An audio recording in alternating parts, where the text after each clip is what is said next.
August humidity pressed down on Augusta, Georgia like a wet wool blanket, the kind that makes breathing feel like work. The air shimmered above the asphalt on Broad Street as the sun began its descent toward the Savannah River, painting the sky in shades of peach and violet that Georgians called God's own palette.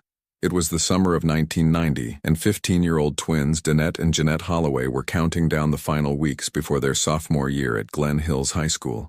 The sisters emerged from Morrison's family restaurant just after 8 o'clock on the evening of August 14th, their matching denim jackets tied around their waists, sneakers scuffing against the sidewalk as they laughed about something only twins understand. Security footage from Morrison's, grainy and washed out but preserved in the Richmond County evidence vault for 3 decades, captured their final moments inside the restaurant. Danette pushed through the glass door first, her hair pulled back in a high ponytail that swung when she moved. Jeanette followed 3 steps behind, adjusting the strap of her backpack, her identical ponytail catching the last rays of sunlight. They had spent their evening shift bussing tables and refilling sweet tea for the dinner crowd, pockets heavy with tips that would go toward new school clothes. The walk home should have taken them exactly 18 minutes along a route they had traveled hundreds of times before. Down Broad Street past the Rexall Pharmacy, left onto Hickman Road through a neighborhood where porch lights glowed yellow and children's bicycles lay abandoned on front lawns. Then 6 blocks east to the modest brick house where their mother would be waiting with leftover peach cobbler and questions about their shift. But somewhere between Morrison's glass door and their front porch, Danette and Jeanette Holloway stepped into an absence so complete it was as if the humid Georgia night had swallowed them whole. No screams pierced the evening quiet. No struggle disturbed the fireflies dancing above the manicured lawns.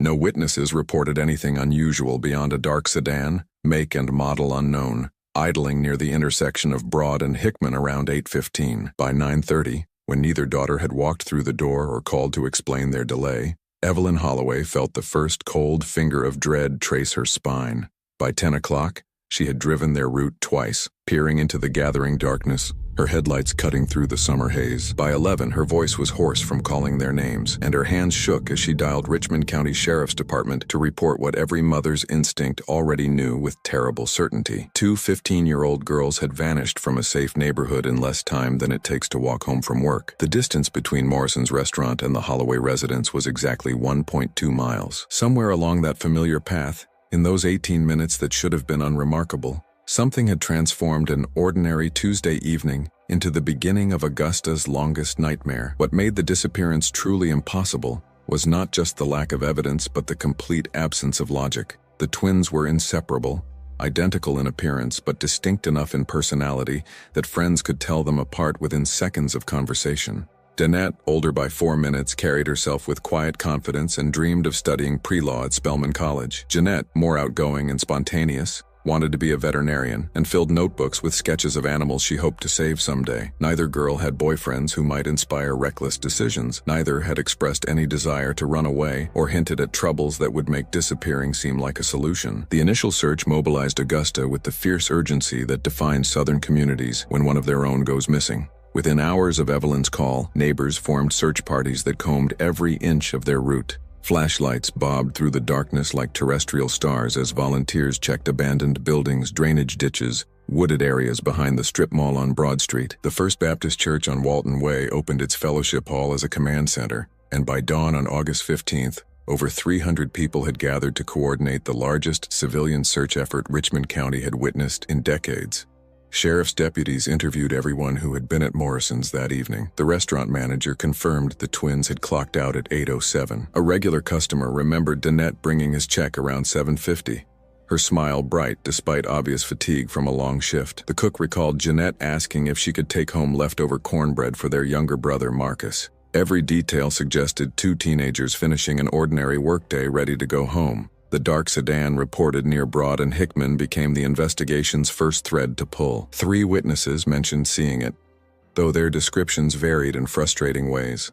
An elderly woman walking her terrier thought it was a Chevrolet, maybe dark blue or black. A teenager smoking on his front porch insisted it was a Ford, definitely black, with tinted windows. The pharmacist closing up the Rexall recalled a dark vehicle, possibly burgundy, but couldn't swear to the make or model. What all 3 agreed on was the time, approximately 8:15, and the behavior. The car was stopped but running, as if waiting for something or someone. Richmond County Sheriff's Department generated a list of every dark sedan registered in Augusta and surrounding counties. 473 vehicles. Deputies began the exhausting process of locating each owner, checking alibis, looking for any connection to the Holloway family or Morrison's restaurant. The investigation consumed every available resource, but with each passing hour, the likelihood of finding the girls alive diminished with mathematical cruelty. By the third day, FBI agents had established a presence in Augusta, their federal resources and expertise joining local efforts. They interviewed the twins' classmates, analyzed their bedroom for clues about their state of mind, examined their school lockers for any hint of secret relationships or hidden troubles. What they found was heartbreakingly normal. Homework assignments completed in neat handwriting, posters of New Edition and Janet Jackson on the walls, a shared diary where the sisters recorded mundane teenage observations about classes, friends, and their dreams for the future. The last entry, dated August 13th, read simply, "One more year until we can get our licenses. Freedom is coming." The search expanded to encompass areas far beyond their walking route. Volunteers waded through creek beds and searched the banks of the Savannah River. Helicopters equipped with thermal imaging flew grid patterns over Richmond County, their technology useless against the passage of time and the dense canopy of Georgia pines.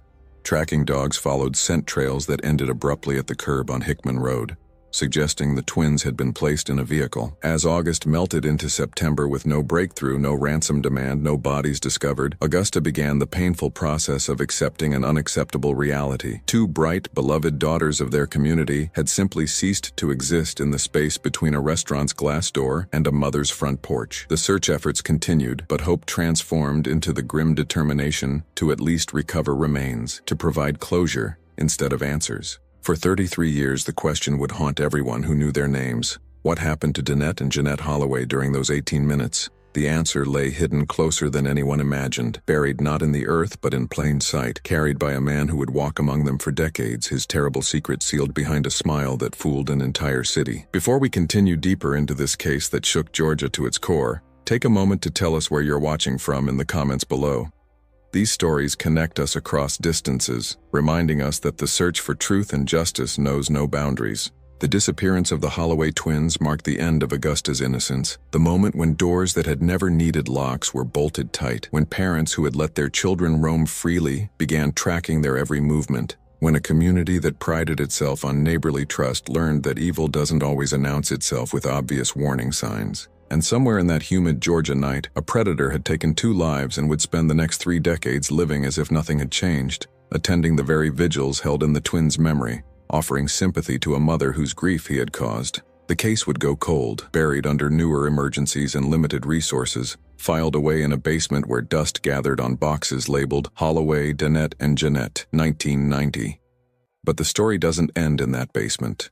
It ends 3 decades later with a discovery so shocking, it would force Augusta to confront an uncomfortable truth about the monsters who hide in plain sight, and the power of science to finally give voice to victims who had been silenced for far too long.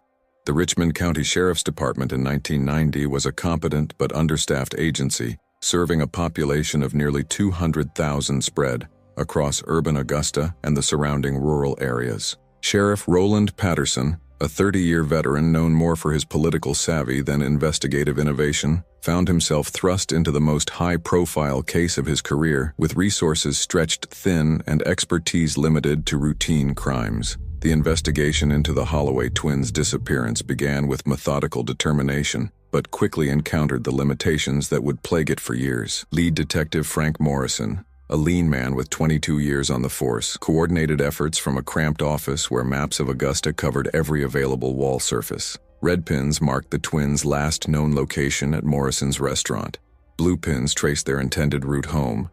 Yellow pins indicated areas searched. But the map revealed more questions than answers, a geography of absence where 2 teenagers had simply ceased to exist. The dark sedan sightings consumed the first weeks of investigation.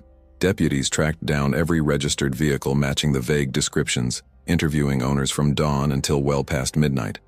The process yielded 3 persons of interest, who would remain under scrutiny for months, each eventually cleared but never entirely forgotten by investigators who understood that absence of proof isn't proof of absence. Marcus Delacroix, A 41-year-old delivery driver for a medical supply company owned a dark blue Chevrolet Caprice that matched one witness description. He had no connection to the Holloway family and no criminal record beyond a speeding ticket from 1987. His route log showed deliveries in Augusta on August 14th, but the timing was ambiguous. He claimed to have finished his shift at 7:30 and driven straight home to his apartment on the south side of town. His landlady thought she heard him arrive around 8, but couldn't be certain. Without evidence to contradict his account, detectives had to release him, though his name remained in the active file. Jerome Williams, a 28-year-old construction foreman, drove a black Ford Taurus and had been seen near Morrison's restaurant on multiple occasions.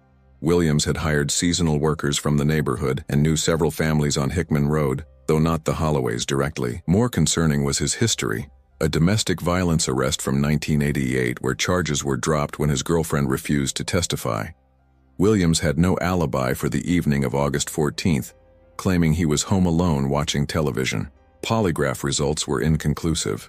Detectives searched his vehicle and found nothing incriminating, but Williams's volatile temper and proximity to the area kept him on the suspect list.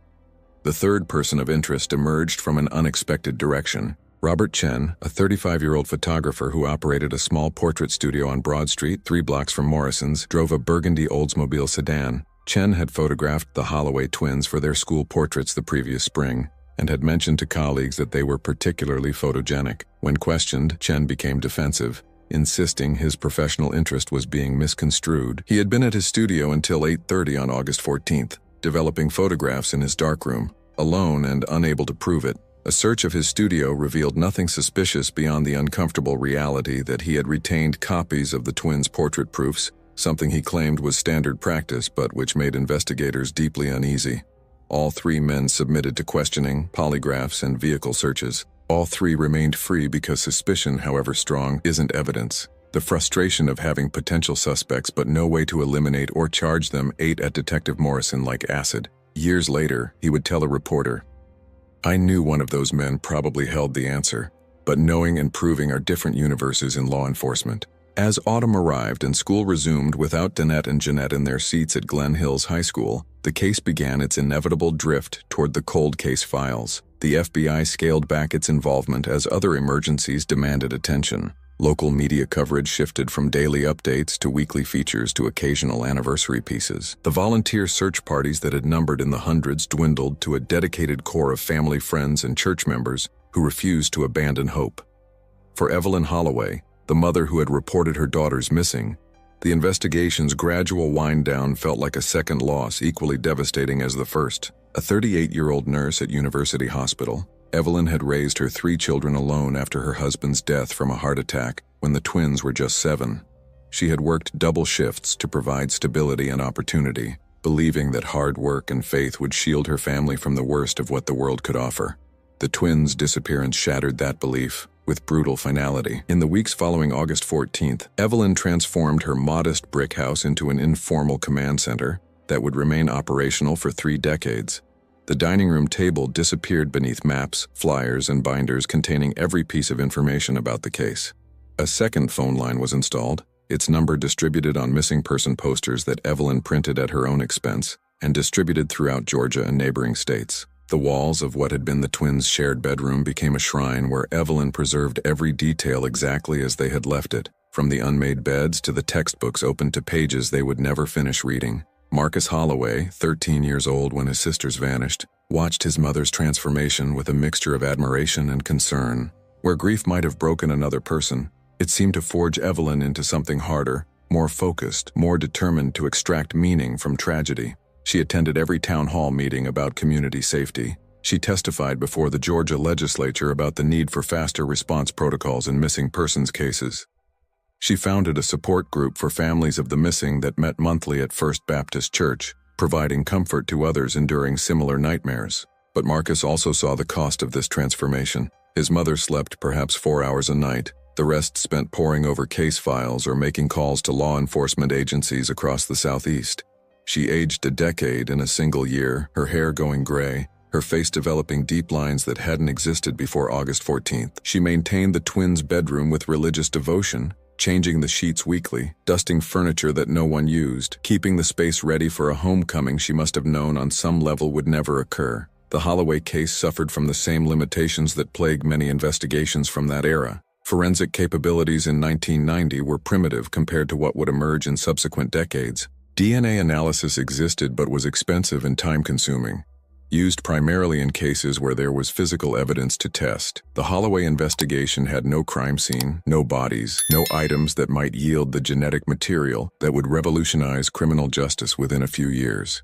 Security camera coverage was sparse in 1990. Beyond the single camera at Morrison's restaurant that captured the twins leaving work, there was no visual record of their movements. The route they walked home passed through residential neighborhoods where cameras were rarities, considered unnecessary in areas where everyone knew everyone and crime was something that happened elsewhere. The investigation generated thousands of pages of reports, witness statements, and follow-up notes, but quantity couldn't compensate for the absence of the crucial physical evidence that might have transformed suspicion into certainty. Detective Morrison kept working the case even as other investigations demanded his attention, making calls on his own time, following up on tips that continued to trickle in from across the country, each one requiring investigation despite diminishing probability of relevance.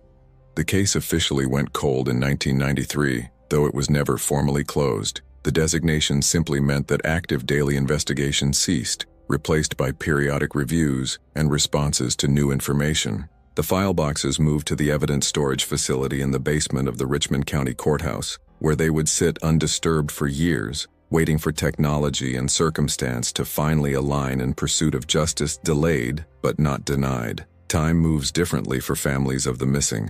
While Augusta evolved around them, transforming from a mid-sized southern city into a sprawling metropolitan area, the Holloway household remained frozen in August 1990. The calendar on the kitchen wall stayed turned to that month for 3 years before Evelyn finally allowed Marcus to change it, and even then, she circled the 14th in red marker every month, a permanent reminder of the day her world split in two.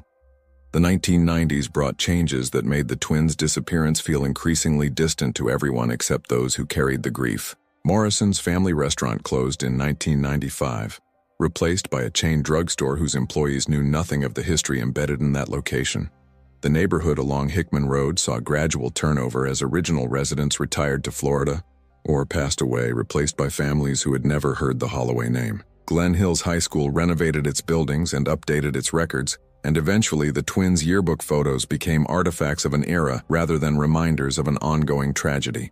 Detective Frank Morrison retired in 1998, with the Holloway case still listed among his unsolved files. At his retirement party, colleagues noticed he spent more time talking about the missing twins than celebrating his own career. He kept copies of the case files at his home in a spare bedroom that his wife jokingly called Frank's obsession room, where he would spend hours rereading witness statements and studying maps, searching for the pattern he convinced himself was there, hidden in plain sight. The case received periodic attention when new investigative techniques emerged. In 1995, the Richmond County Sheriff's Department announced it would review old evidence using newly available DNA analysis methods. Evelyn Holloway's hope surged, only to crash when investigators explained they had no biological evidence to test. Without a crime scene, without the twins' bodies, without any physical material that might contain genetic information, the revolutionary science that was solving cases across the country had nothing to work with in the Holloway investigation. The turn of the millennium brought another review, this time using computer modeling to create probability maps of where the twins might have been taken. FBI analysts input every known variable, generating scenarios that ranged from abduction by a stranger to voluntary departure to tragic accident. The models were sophisticated but ultimately useless without new evidence to test their hypotheses against reality. Marcus Holloway graduated from Glen Hills High School in 1995, accepted a scholarship to Georgia Southern University, and tried to build a life separate from the tragedy that defined his childhood. But Augusta pulled him back. After earning a degree in criminal justice, he joined the Richmond County Sheriff's Department in 2000, driven by a motivation his academy instructors found both admirable and concerning. Everyone knew why Marcus Holloway wanted to be a law enforcement officer, and everyone wondered if that reason would help or hinder his career. Evelyn continued her vigil with unwavering dedication. Every August 14th, she organized a candlelight ceremony at First Baptist Church, drawing crowds that numbered in the hundreds during the early years, dwindling to dozens by the 2000s, eventually shrinking to a core group of family and the most dedicated friends. She spoke at each ceremony, her voice never wavering, her message never changing. Someone knows what happened to my daughters, and until they speak, I will keep asking. The missing persons posters that Evelyn had printed and distributed in 1990 became historical documents. The twins' faces, forever 15, smiled from yellowed flyers that occasionally surfaced in old filing cabinets or between the pages of forgotten books. Age progression images were created in 1995, 2000, 2005, and 2010, showing what Danette and Jeanette might look like as they aged, but these computerized predictions felt hollow to Evelyn, who knew in her heart that her daughters had never gotten the chance to age past that August evening. The Holloway case became part of Augusta's collective memory, a cautionary tale told to each new generation of teenagers about the dangers that could lurk even in familiar places. Parents used it to justify stricter rules and earlier curfews. Teachers referenced it during safety assemblies. The story took on an almost mythical quality, the details softening and distorting over time, until some younger residents weren't entirely sure if the twins had been real people or urban legend, but they had been real. The evidence of their existence filled Evelyn's house, photographs documenting their progression from identical infants to gangly middle schoolers to the poised 15-year-olds who walked out of Morrison's restaurant one last time, report cards showing steady B averages, and teacher comments praising their kindness. A shared diary filled with observations about friends and homework and the small dramas that constitute teenage life. These artifacts proved that Danette and Jeanette Holloway had lived, had dreams, had futures that were stolen in 18 minutes. The investigation's periodic reviews always reached the same frustrating conclusion. Without new evidence or witness testimony, the case remained unsolvable. The three original persons of interest were re-interviewed multiple times over the years. Marcus Delacroix died in a car accident in 2003. Jerome Williams served time for assault in 2007, but was never charged with anything related to the twins. Robert Chen closed his photography studio in 2010 and moved to Florida, leaving no forwarding address. As 2020 approached, marking 3 decades since the disappearance, Evelyn Holloway was 71 years old and in failing health. Diabetes and heart disease, exacerbated by decades of stress and sleepless nights, had taken their toll. She knew, though she never spoke it aloud, that time was running out for her to get the answers she had devoted her life to finding. Marcus, now a detective himself in the same department where his mother's case had gone cold, watched his mother's decline with helpless frustration. He had joined law enforcement specifically to help solve his sister's disappearance, but found himself hamstrung by the same limitations that had stopped the original investigation. No new evidence. No witnesses coming forward. Just the same dead ends his predecessors had encountered. The 30th anniversary vigil in August 2020 was smaller than usual. COVID-19 restrictions limiting the gathering to immediate family and a handful of faithful friends. Evelyn spoke from a wheelchair, her voice weaker but her message unchanged. Marcus stood beside her, his uniform crisp, his face a mask of professional composure that cracked only when his mother's voice broke on certain words. Daughters, justice, truth. What none of them knew as they stood in the parking lot of First Baptist Church, candles flickering in the humid Georgia night, was that the answer to their decades-long question was closer than they had ever imagined, waiting in a place that had been overlooked simply because it seemed too obvious, too mundane, too close to the original search area to possibly contain the secret that had eluded them for 30 years. Chapter 4. The Discovery in the Darkness. November 2023 arrived in Augusta with unseasonable warmth, the kind of false spring that makes Georgians suspicious of what winter might bring in retaliation. Deputy Sarah Chen, no relation to the long-departed photographer Robert Chen, was 26 years old and new enough to the Richmond County Sheriff's Department that she still got assigned the calls no one else wanted. Trespassing at abandoned properties, noise complaints, welfare checks on elderly residents who hadn't been seen in days. The call that came through dispatch at 2:15 on the afternoon of November 9th seemed routine enough. A construction crew preparing to demolish an old warehouse on Industrial Boulevard had reported possible human remains discovered during preliminary excavation. Chen responded with the weary expectation that she would find animal bones or historical burial sites, something requiring paperwork but not investigation. The warehouse had been part of Augusta's industrial corridor since the 1950s, a sprawling complex that had housed everything from textile operations to furniture manufacturing before falling into disuse in the early 2000s. The building was scheduled for demolition to make way for a mixed-use development, another sign of Augusta's ongoing transformation from its industrial past into something newer and harder to define. Chen arrived to find the construction foreman, a weathered man named Tommy Wade, standing beside a backhoe whose bucket had been frozen in mid-lift. Wade's face had the gray pallor of someone who had seen something they wished they could unsee. He pointed toward a section of exposed earth where the concrete floor had been broken up, revealing what had been hidden beneath for decades. The remains were in a shallow depression that had been covered by the warehouse's original foundation, poured sometime in the 1950s, but expanded with additional concrete work in 1990, according to building permits Wade had reviewed. The bones were clearly human, two sets positioned close together, small enough to suggest teenagers or young adults.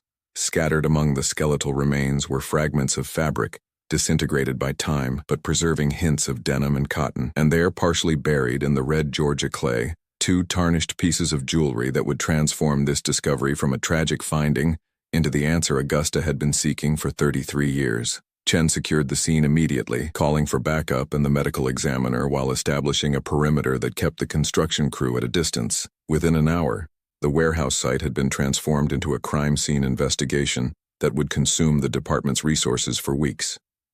Detective Marcus Holloway, now 46 years old and heading the cold case unit he had essentially created through years of persistent advocacy, received the call while reviewing files in his office. The voice on the other end was careful, professional, aware of the weight of what it was about to say. "Detective Holloway, we have a situation at the Industrial Boulevard warehouse site. Human remains, possibly two individuals, possibly female, possibly juvenile. And sir, there are two necklaces, matching silver hearts with inscriptions." Marcus felt the floor tilt beneath him. He had spent 23 years in law enforcement, 15 of them specifically focused on cold cases, with his sister's disappearance the ghost that haunted every case he worked. He had prepared himself for this moment in theory, had imagined receiving this call countless times, but the reality hit him with physical force that left him momentarily unable to speak. The silver heart necklaces had been birthday gifts from their mother in 1989, each engraved with a twin's name and birth date. Danette's had been on a slightly longer chain to help people tell them apart. Jeanette had complained that the different lengths made her feel like the younger, shorter twin even though they were identical in height. It was the kind of minor sibling dispute that becomes unbearably poignant in retrospect. Marcus called his mother before driving to the scene, a conversation that lasted less than 30 seconds because neither of them could trust their voices beyond the essential information. Remains found, necklaces present, waiting for confirmation. He heard her sharp intake of breath, the sound of the phone being set down, the distant sound of weeping.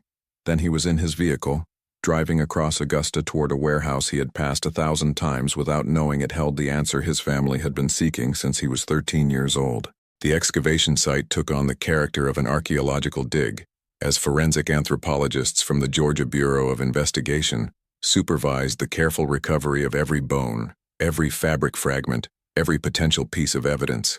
The warehouse's construction history became crucial evidence. Building permits showed that in August 1990, an emergency concrete pour had been authorized to repair structural issues with the foundation. The contractor listed on the permit was a small local company that had gone out of business in 1997, but archived records revealed the crew foreman's name, Jerome Williams. The name detonated in Marcus's mind like a flashbang grenade. Jerome Williams, one of the original 3 persons of interest from 1990, the construction foreman with a history of violence and no alibi for August 14th. The man who had been questioned, polygraphed, and ultimately released because suspicion without evidence isn't enough to hold someone, let alone charge them with murder. The forensic examination of the remains proceeded with painstaking precision. DNA would provide absolute confirmation, but the preliminary assessment already pointed to a conclusion that felt inevitable. 2 female skeletons, approximately 15 years old based on bone development and dental analysis. The positioning suggested they had been placed in the excavated area together, lying parallel as if arranged with some care rather than simply dumped. Fabric fragments matched the descriptions of clothing the twins had been wearing when they left Morrison's restaurant, denim and cotton that had survived 3 decades underground. The breakthrough that had eluded investigators for 33 years came not from the skeletal remains themselves, but from the soil analysis that modern forensic science could perform. Samples taken from around the bones contained microscopic traces of materials that told a story the bones alone could not. Concrete dust with a chemical composition matching the emergency pour from August 1990. Pollen from plants that bloomed in mid-August in Georgia. And most significantly, traces of a specific type of industrial adhesive used in construction during that era. a brand that had been discontinued in 1995 after concerns about its health effects. Cross-referencing purchase records for that adhesive, still maintained in the archives of the manufacturer's successor company, revealed that Jerome Williams's construction company had been one of the primary buyers in the Augusta area during 1990. The adhesive had been used for bonding rebar to concrete and foundation work, exactly the type of work Williams's crew had performed at the warehouse in August 1990. The investigation accelerated with a momentum that felt almost miraculous after decades of stagnation. Williams, now 61 years old, was located living in a modest apartment on the south side of Augusta, working part-time as a maintenance supervisor at a storage facility. Surveillance established his routines while investigators built their case, knowing they would have one chance to get this right. The most damning evidence came from an unexpected source. Williams's ex-wife, divorced from him since 1998, contacted the tip line after seeing news coverage of the discovery. She had information she claimed to have been too frightened to reveal 30 years earlier, information about her then-husband's behavior in the days following August 14, 1990. Linda Williams, now Linda Martinez after remarrying, met with Detective Holloway at the Sheriff's Department on November 15th. She was 58 years old, hands trembling as she held a coffee cup, eyes reflecting the weight of carrying a secret for 3 decades. Her testimony would provide the human context for the forensic evidence, the why behind the what. "He came home that night covered in red clay," she began, her voice barely above a whisper. "August 14th, 1990. I remember because it was a Tuesday, and Tuesdays he usually finished work by 6. But that night he didn't get home until almost midnight. His clothes were filthy, not just dirty from regular work, but stained with clay and concrete dust. He told me there had been an emergency at a job site, foundation work that couldn't wait." She paused, gathering courage to continue. "The next morning, I noticed scratches on his arms. Deep ones, like fingernail scratches. When I asked about them, he got angry in a way that scared me. He said I needed to mind my own business, that accidents happen on construction sites. I didn't push because Jerry had a temper, and I had learned not to provoke it." Linda's testimony continued, detailing her ex-husband's behavior in the weeks following the twins' disappearance. He had become paranoid, obsessive about news coverage, angry when missing person posters appeared around the neighborhood. He had forbidden her from speaking to police when they canvassed the area, claiming they would twist innocent words into accusations, and most chillingly, he had insisted they attend one of the early vigils for the missing twins, standing in the crowd while Evelyn Holloway pleaded for information about her daughters. "He wanted to see what people were saying," Linda explained. "He wanted to know what the police knew. I didn't understand it at the time, or maybe I didn't want to understand it. But after we divorced and I had distance from him, I kept thinking about that night. The clay, the scratches, the paranoia. And I wondered if I had been married to a monster and just couldn't admit it to myself." The evidence was circumstantial but accumulating into a pattern that felt unbreakable. Jerome Williams had the opportunity, working at the warehouse where the remains were found during the exact time frame when they were hidden. He had the means, access to equipment and materials needed to conceal bodies beneath fresh concrete. And now, thanks to his ex-wife's belated testimony, investigators had evidence of consciousness of guilt, the behavior of a man who knew he had done something terrible and was desperately trying to avoid detection. The arrest warrant was signed on November 18, 2023. As tactical officers surrounded Williams' apartment in the pre-dawn darkness, Marcus Holloway stood in the command vehicle, watching through monitors as the man suspected of murdering his sisters was taken into custody. Williams emerged in his bathrobe, confused and indignant, demanding to know what this was about until an officer read him his rights in the charges: 2 counts of first-degree murder in the deaths of Danette and Jeanette Holloway. The news broke across Augusta like a thunderclap. The revelation that the twins' killer had been identified decades after their disappearance commanding headlines and leading every local newscast. For a city that had carried this unsolved mystery for 33 years, the arrest felt simultaneously like relief and reopened wound, answer and accusation. Chapter 5. The Man Next Door. Jerome Williams had lived in Augusta his entire life, a fact that made his arrest all the more disturbing to a community forced to confront how thoroughly a predator can embed himself in the fabric of ordinary existence. At 61, Williams presented as unremarkable, the kind of man you might pass in a grocery store without a second glance. Average height, weathered face, thinning gray hair, and hands scarred from decades of construction work. Nothing about his appearance suggested the capacity for the violence he was accused of committing. His neighbors at the apartment complex on Peach Orchard Road expressed the shock that always accompanies such revelations. "He helped me carry groceries when my hip was bad," said Eleanor Foster, a 73-year-old widow who lived 2 doors down. "He fixed my leaking faucet last spring and wouldn't take any payment. How do you reconcile that kindness with what they're saying he did?"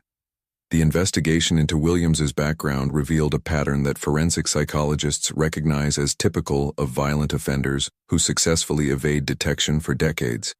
He maintained a veneer of normalcy, holding steady employment, paying his bills on time, avoiding behaviors that would draw law enforcement attention. But beneath that surface lurked a history of violence that had been minimized, excused, or deliberately hidden. The 1988 domestic violence arrest that had appeared in the original investigation had been far more serious than the police report suggested. Medical records obtained through subpoena showed that Williams's then-girlfriend had suffered a fractured orbital bone and multiple contusions consistent with repeated blows to the face. She had initially cooperated with prosecutors but withdrew her complaint after Williams was released on bail, later telling a victim advocate that she feared for her life if she testified. The case was dismissed, the records buried, another warning sign that no one had connected to the twins' disappearance 2 years later. Further investigation revealed additional incidents that painted a darker picture. A 1986 bar fight where Williams had beaten a man unconscious over a perceived insult, charges reduced to simple assault through a plea agreement. A 1992 incident where a female co-worker had complained about Williams' inappropriate comments and aggressive behavior, resulting in his termination from a construction job, but no criminal charges. A 1998 domestic dispute that led to his divorce from Linda, documented in court papers that described a pattern of intimidation and control. Each incident had been treated as isolated, the cumulative pattern never assembled into a coherent warning about Williams' capacity for violence against women. The system had failed not through dramatic oversight, but through the mundane bureaucratic reality that information doesn't automatically connect across different jurisdictions, different time periods, different agencies. The search of Williams's apartment, conducted with methodical thoroughness, yielded evidence that would prove crucial in court.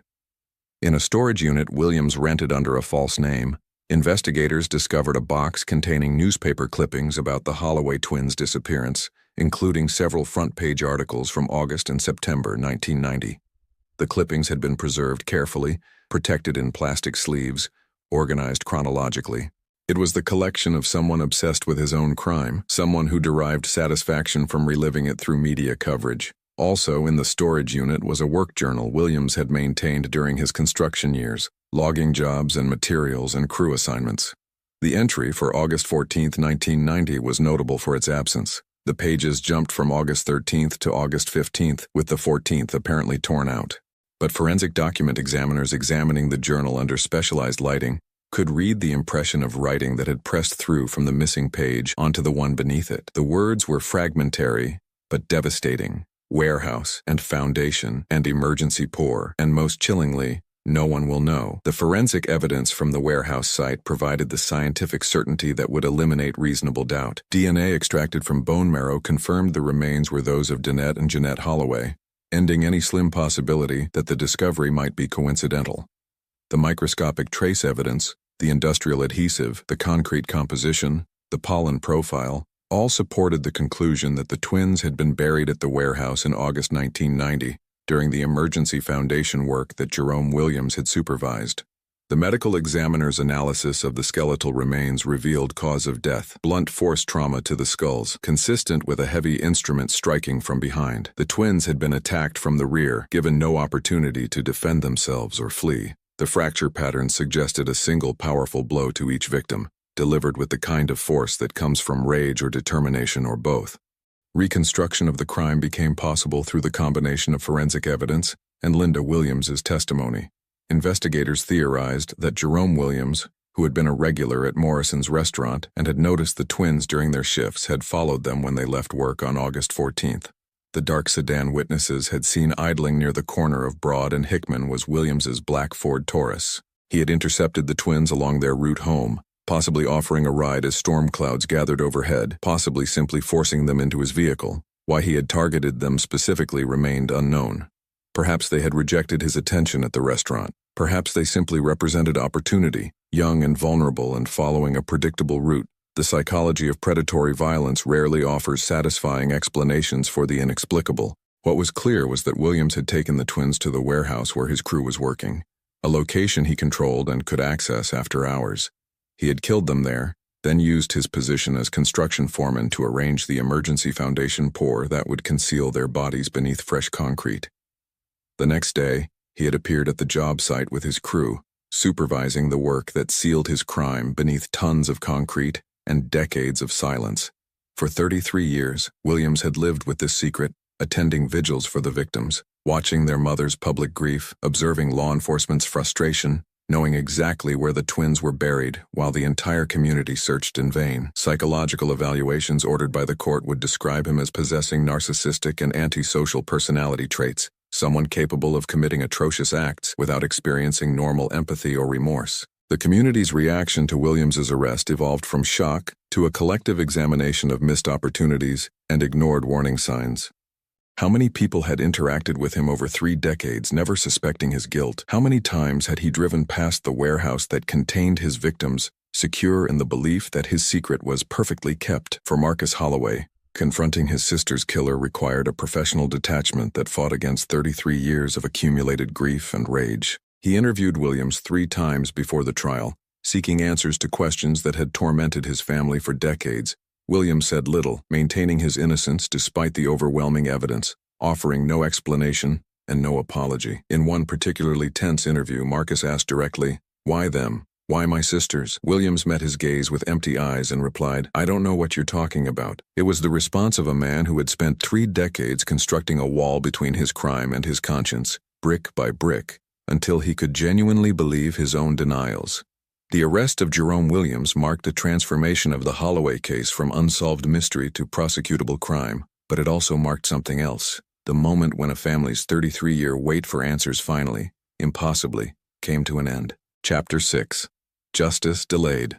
The trial of Jerome Williams began on March 4, 2024, in the Richmond County Superior Court, drawing media attention from across Georgia and beyond. The courtroom's oak-paneled walls and high ceiling lent gravitas to proceedings that felt less like a legal formality and more like a ritual of collective reckoning. Augusta had waited 33 years for this moment, and the gallery filled with spectators reflected that long accumulation of grief, rage, and desperate need for closure.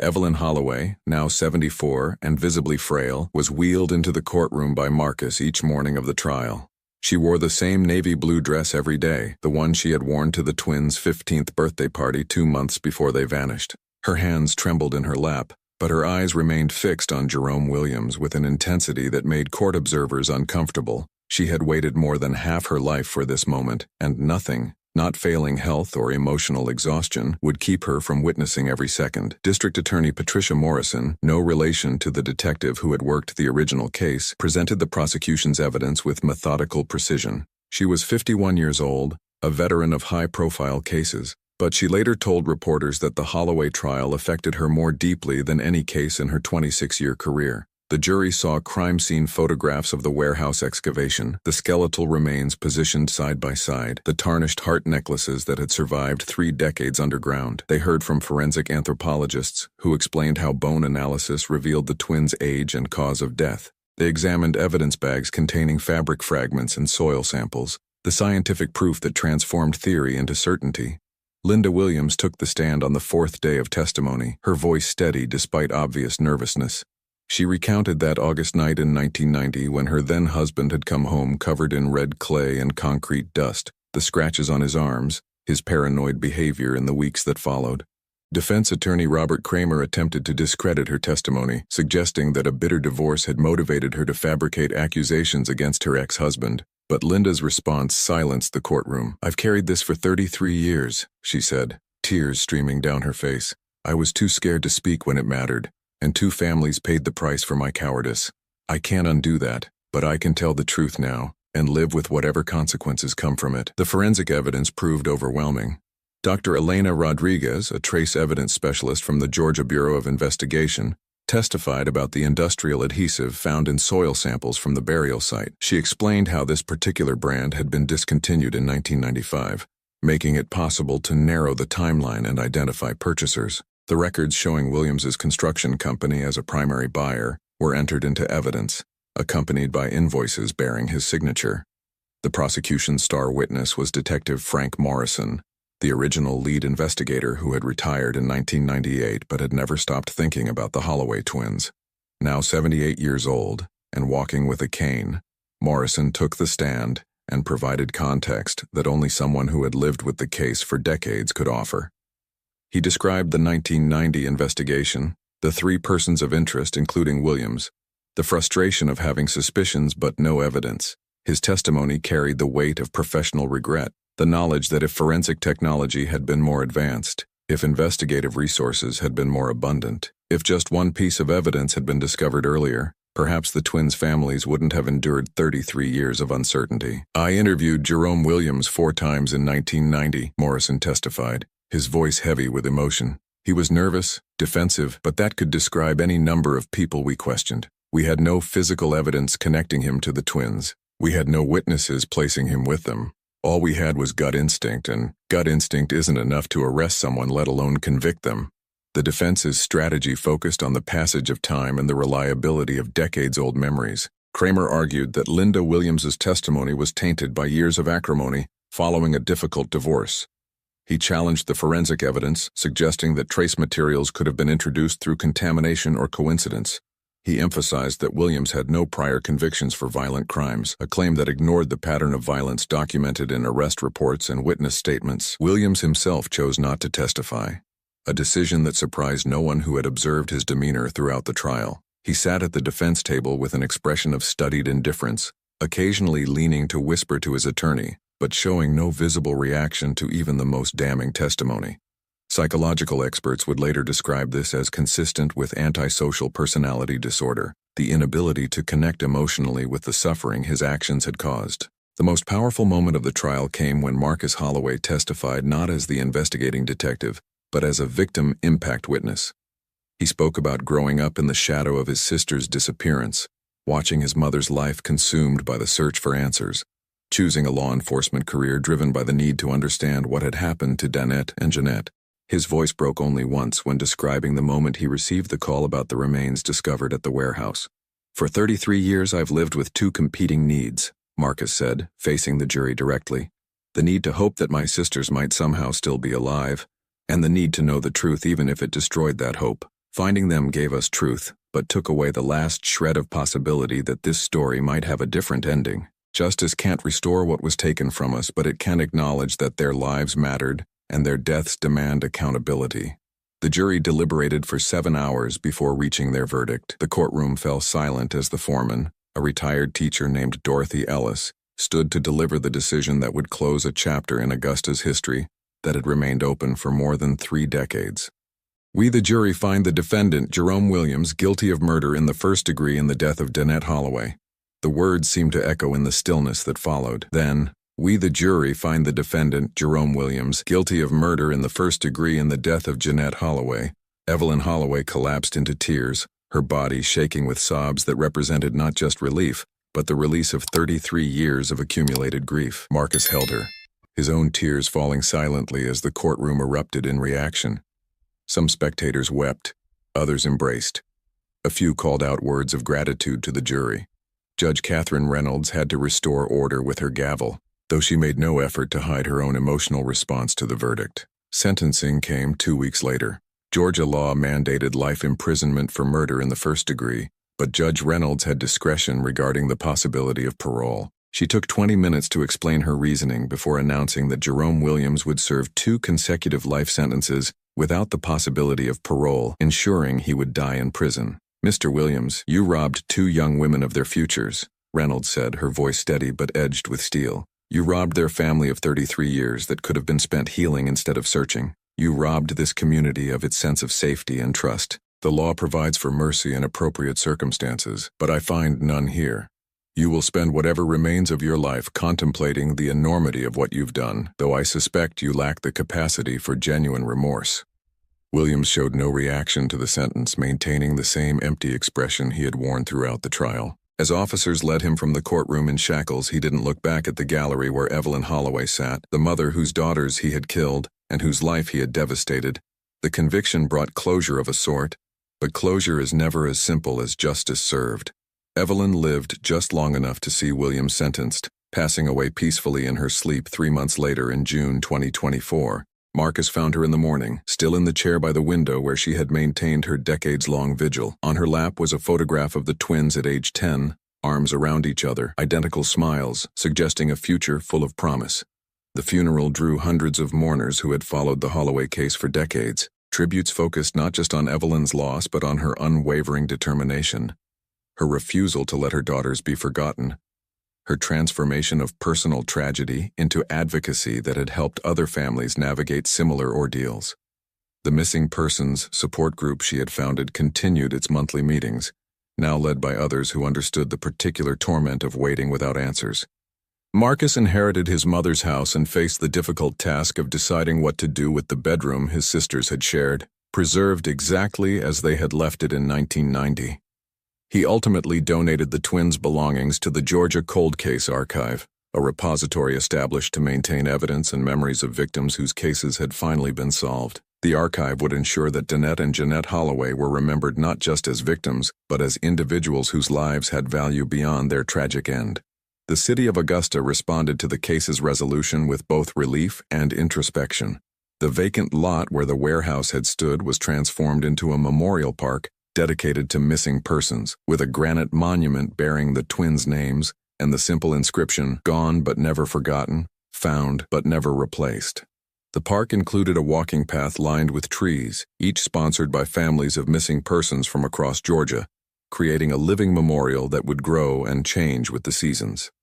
Richmond County Sheriff's Department established the Holloway Cold Case Initiative, committing resources to reviewing unsolved missing persons cases using modern forensic techniques. The program was funded through a combination of state grants and private donations, many from Augusta residents who had followed the twins' case and wanted to ensure other families might receive answers without waiting 33 years. Marcus continued his work in law enforcement, now recognized as an expert in cold case investigation. He lectured at the Georgia Public Safety Training Center, teaching younger officers that persistence matters, that cases are never truly cold as long as someone refuses to forget, that advances in forensic science mean today's impossible case might be tomorrow's solved mystery. Jerome Williams died in prison in November 2025, less than 2 years after his conviction. A heart attack took him in his sleep, denying victims' families the satisfaction of seeing him serve decades behind bars, but ensuring he never experienced freedom again. Marcus attended the notification meeting when the prison informed next of kin of Williams's death, finding himself surprised by his own lack of reaction. The man who had haunted his family for 33 years had become, in the end, just another statistic in the prison system. The Holloway case became a teaching tool in criminal justice programs across the country, illustrating how cases can be solved decades after they occur when persistent investigation combines with evolving forensic technology. It appeared in textbooks and documentaries, transformed from a specific tragedy into a symbol of hope for families still waiting for answers. But for those who had lived through it, who had known Danette and Jeanette as real people rather than case studies, the resolution brought complicated emotions. Gladys Morrison, who had taught both twins in middle school, perhaps expressed it best at the Memorial Park dedication. "We got justice, and that matters," she said, her voice carrying across the gathering. "But justice can't give us back what we lost. Two bright, kind, funny girls who should have grown up to be teachers or doctors or mothers or anything they wanted to be. Justice says their lives mattered. It doesn't say their deaths make sense." On warm August evenings, when the humidity hangs heavy and fireflies dance above the grass, people sometimes gather at the Memorial Park to remember. They bring flowers, they light candles, they tell stories about the twins who vanished one summer night in 1990 and were finally found 33 years later, buried beneath concrete, but never erased from memory. The case proved that time doesn't heal all wounds, but it can't prevent truth from eventually emerging. It demonstrated that justice delayed is still justice, that families' refusal to forget can outlast killers' belief that they've gotten away with their crimes, that science and persistence can combine to give voice to victims who were silenced but never truly lost. Danette and Jeanette Holloway remain forever 15 in photographs and memories, but their legacy extends beyond their brief lives. They taught a community that the search for truth requires patience and determination. They showed that ordinary people, mothers who won't stop searching, brothers who become detectives, can accomplish what seems impossible. And they proved that some lights, once extinguished, can still illuminate the darkness if enough people refuse to let them be forgotten. The sun sets over Augusta now as it did in August 1990, painting the sky in those same shades of peach and violet. But the city is different, marked by the knowledge that justice can come even after 33 years of waiting, that answers exist even when they seem impossibly distant, and that the simple act of refusing to forget can transform tragedy into something that helps others find their way home.